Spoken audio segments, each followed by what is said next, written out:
Hey Bremerton, Josh Farley from the Kitsap Sun here. I'm near the corner of Elmira Drive and Reddell Road, and like all of you, I have been curious why they are cutting down almost 20 acres worth of trees at this location. We'll explore that and more as we total 5 stories you just got to know about happening in Bremerton this week.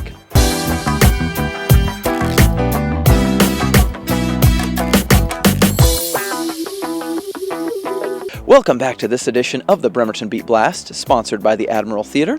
Story number 1 today is the tree clearing going on behind me at Elmira Drive and Reddell Road. The owners of this property, the Zarelli family, plan to develop it, but they've not given what those plans will be to city officials. The Zarelli family goes way back in Bremerton. Just down the block from here, the Merit Mart was constructed in 1966. After Merit Mart was Value Giant, after Value Giant was Eagle Hardware, and finally Lowe's occupied the location at the corner of Reddell and Wheaton Way. The property that they own right behind me is about 20 acres worth. It does include a wetland, and the Zarellis had to apply for a forestry permit with the state's Department of Natural Resources. That permit was required, and they did find a small wetland on the property that will be protected that's over in this area right here.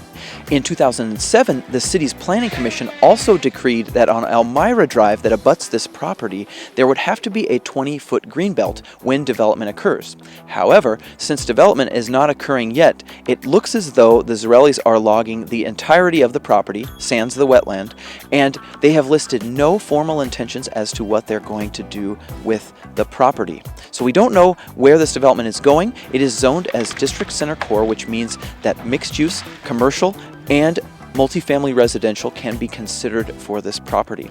I'll keep you posted if I hear from the Zarellis. The one thing Bremerton Mayor Patty Lent told me is she believes that this area may soon become apartments. Story number 2 on the Bremerton Beat Blast this week. You may have been one of the lucky ones to see Macklemore and Ryan Lewis at the Admiral Theater on August 31st.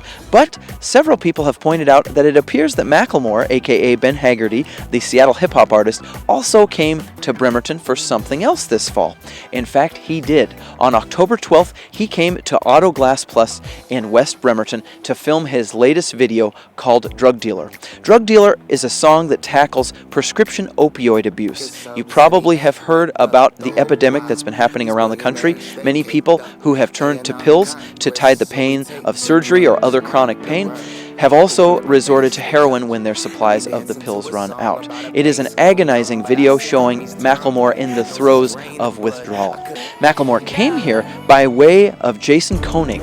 Koenig is a Belfair native who's directed many of Macklemore's videos, and he knew the shearers that operate Auto Glass Plus. Auto Glass Plus, as a local business, replaces between 20 and 30 windows and windshields in cars every single day.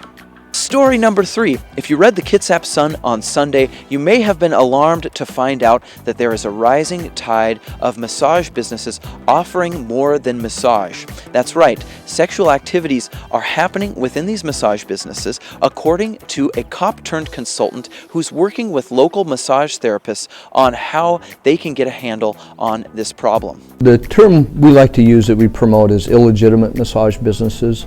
And Washington is really not altogether different than many other states in the U.S.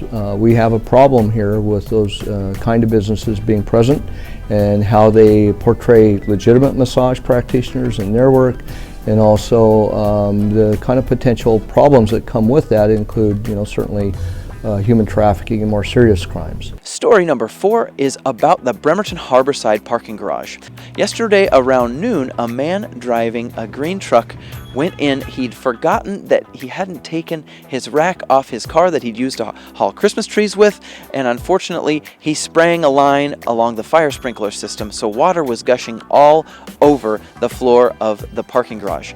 Public Works crews quickly got the water shut down, and they're working on fixing the parking garage itself. There were no injuries involved, that's the good news, but for a while it looked more like a lake than a parking garage.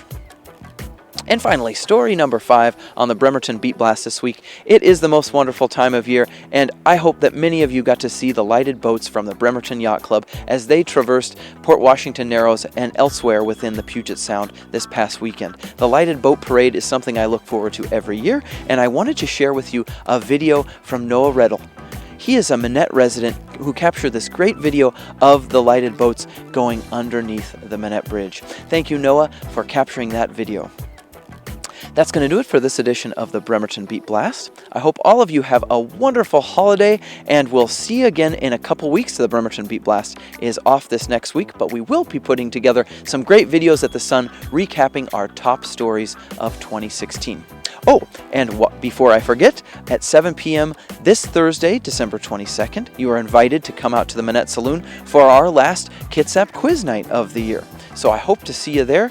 I hope you have a great rest of your week and a great holiday, and we'll see you again in 2017.